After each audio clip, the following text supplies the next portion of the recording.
Hey friends, if you've been watching my channel for a while, you've probably heard me use a variety of labels to describe myself, like bisexual, demisexual, biromantic, non-binary, and queer. I consider all of these to be good and accurate descriptors of my sexuality, gender, and of the communities that I belong to. All of these things are true about me. I am all of these things all of the time. However, I don't often use all of these labels at the same time. Online, I often use queer because of character limit and not wanting to always be specific about who I am with strangers on the internet. I mean, y'all are cool, but that doesn't mean we need to have intimate conversations about gender and sexuality all of the time. But in situations where I want to be more specific about who I am, I often use the split attraction model when describing myself. The split attraction model is the idea that we can literally split up how we experience attraction into different categories. It was created by the asexual community and is often used by people who are asexual or aromantic or both. When using the split attraction model, you name your sexual orientation and your romantic orientation. For example, I could say that I am demisexual biromantic, or I could say that I am bisexual biromantic.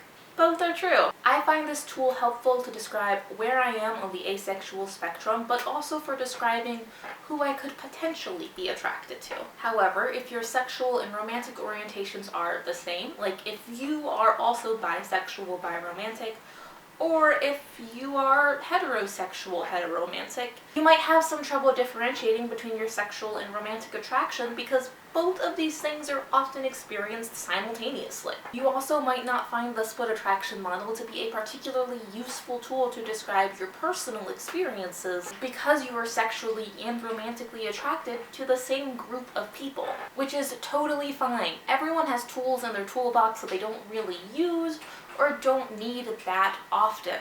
I've owned this wrench since I was 17 and I don't think I've used it once, but that doesn't mean it's a bad tool. It just means I haven't needed a wrench yet. The split attraction model has been criticized though because it operates under the assumption that words like heterosexual, homosexual, bisexual, and pansexual are used exclusively to describe sexual attraction, when that's not really how we use these terms in our everyday language. We often use these words as labels to describe both romantic and sexual orientation at the same time, and sometimes to only describe romantic orientation. I certainly use the word bisexual to describe myself before I had experienced sexual attraction to anyone, because language is imprecise. Tied into this criticism is the idea that the split attraction model re-sexualizes the words homosexual, bisexual, and pansexual, when activists have been working for decades to show that same-sex relationships aren't just about sex. The split attraction model isn't a perfect tool.